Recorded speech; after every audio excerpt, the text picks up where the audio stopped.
So, umalis na. So, alas 4:05 na ngayon. So, kailangan natin maglaba ngayon kasi magkatrabaho tayo sa sa Sabado. Alternate po kasi yung tubig dito sa Bulacan ngayon eh. So, ngayon may tubig. Bukas wala. So, kailangan po maglaba. Yan.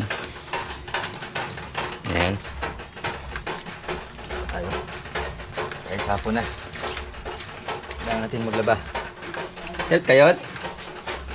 Kasi bukas wala kaming tubig.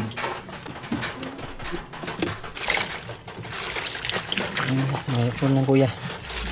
Okay.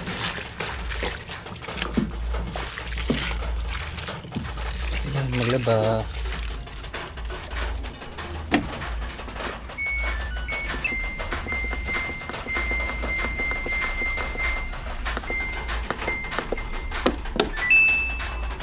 May nagawa mo yun? Rasil!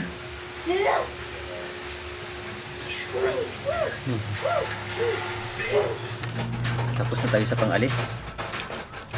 So, sa pambahay naman tayo.